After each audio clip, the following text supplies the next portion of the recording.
So there might be some correlation here between Nostradamus' prediction of the Third World breaking out caused by the Chinese marching on Europe with firestorm devices, and the Pleiadian prophecy saying that yes, that there will be firestorms over Europe. And again, remember that she talks about, even in the 70s, that our American government is fooling around with devices which cause chain reaction in the air and ignite the atmosphere and burn the planet. That was one of the main things that they were very concerned about always. She shows him 4 areas that are very suitable. And one of the best, she says, is this area between where the volcano is going to happen and these particular earthquake zones. So she's pointing out to him, where to look to move. Well, Billy says that's great. He's very interested in building a center where he and the others could live and have their own way of life. But where's the money going to come from for this? Semjase tells Billy not to worry, that she will send out telepathic thoughts to those people in Billy's group about the truth of the mission. And she says she doesn't call this coercion. She believes that just sending out thoughts, is not coercion. But on the one side, she may be correct, because she says they won't know where the thoughts will come from. The thoughts will seem like their own ideas, and they can draw their own conclusions from the ideas she's going to send them, and that they will help Billy get this center. Then she goes on to explain that many of the group members that have already come to follow around Billy will be incarnated in their next life to help Billy out again. That Billy, who already knows that he was going to have 6 more lifetimes in the next 800 years, which are going to be very rapid lifetimes in different places on the planet to fulfill his mission, she says that this center that they're about to get, this place, this home, will become one of the main centers for spiritual growth on the planet, and that many of the people involved with Billy right now are very special people that will be incarnated actually right back at the center. And then she goes on to say that some of them will be reborn again between the years 2015 and 2025. A couple others will be born between 2033 and 2036. And the last ones will be born again between 2045 and 2072. It's very important, she says, that they incarnate again quickly. That normally the turnaround time during normal times is about 152 years for a spirit to come back into body when it leads a long and fulfilled life. She says, however, the incarnation period for these people is going to be kind of, I guess you could say they're going to mingle with it. And they're going to procreate them or cause them to be born faster, because these are difficult times where it is important that these people are born again quickly to help with the education of the earth.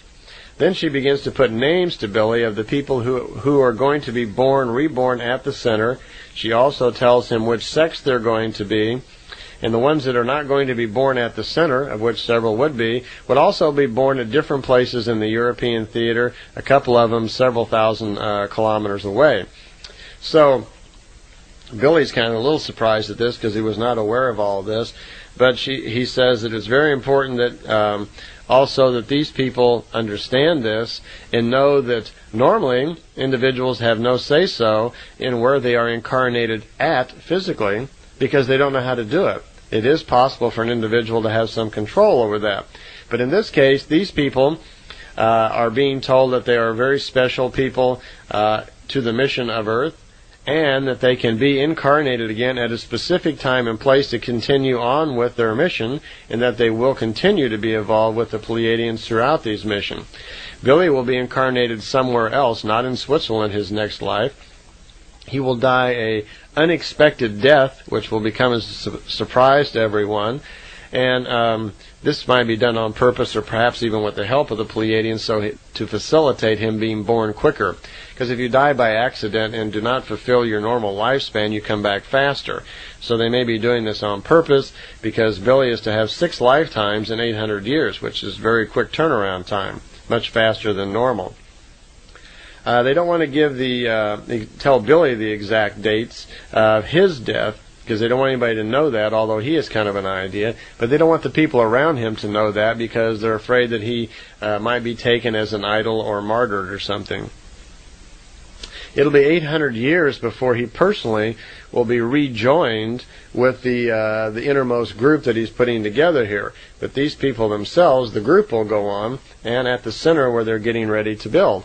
So she felt it's very important that they know this, and how important it is that they all contribute to the center. Billy said he was aware of the ability that human beings have to actually have some control over where they're going to be incarnated next. That in his travels when he was younger in the Himalayas, he had spoken with some real masters who really understood these things, and they had told him at the time how that was possible. Well, the 73rd contact was on Monday, February 7th, just a few days after that. And Billy's very excited. They've had a meeting of the group, and he suddenly flashed, like he said. He had this memory of someone that had a house about a year before that. He had remembered this. It just popped into his head that there was this home in a place called Schmidruti that he had known about a year ago, and suddenly called the man, and the timing was great that this man said, sure, the house is going to be available next week, and it's going on the market to be sold. And it was one of these locations that Billy had always thought would be really great to have a center at. And he was very excited that it just seemed to fall right in place. Well, Semjase says, well, it didn't exactly fall in place, that she'd had a little bit to do with that she knew it was the right place, and she already knew in the future that that would actually be the location, but she wanted to leave it up to Billy to make the final decisions. She didn't want to interfere in his free will. But what she had done was, Billy didn't exactly get the idea to call this man back on his own, that she had brought that old memory to the forefront of his conscious mind so he would remember to do it. So it was his own initiative that actually called the man and so forth, and to find out about the house.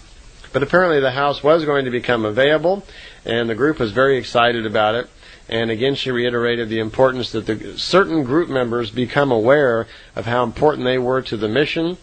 Later on, it's not in the contact notes, but later on, Billy's even going to inform certain of the key members in the group of their past lives, how they've been involved with this mission to educate Earth in previous lives already and don't know it, and how their importance affects the spiritual growth of the planet Earth in the next few hundred years.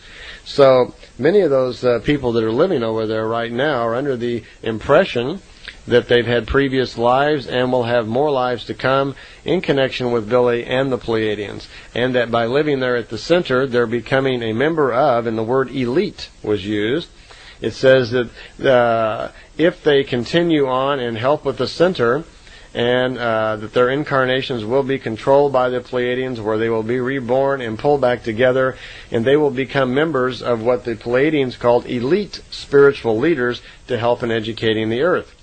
Well, I emphasize that the word elite is in the contact notes because many people who've gone over to visit at the center have come away with the description of the people there that they seem to think that they're kind of an elitist group.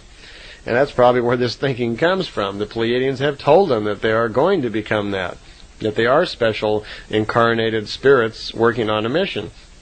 And they do have that attitude over there. They're not unkind. They're not cold to people. They are just into themselves. They're very busy with their mission. They take this very, very seriously. Into outsiders, when they come over there, especially even myself, my first time over, you do get that impression that we mistakenly think that they think they're better than other people, and that's not the case. They just like to keep to themselves and protect their own environment and protect their own thoughts, and they are very, very serious about the mission that they are on. You see, for all of these people, they have a different truth than the rest of the world does. All of these people have had contacts mentally, telepathically. They've been out to see the ships physically. To them, they know it's real. To UFO experts and investigators and people who look into this case around the world, they may look at fringe evidence and say, well,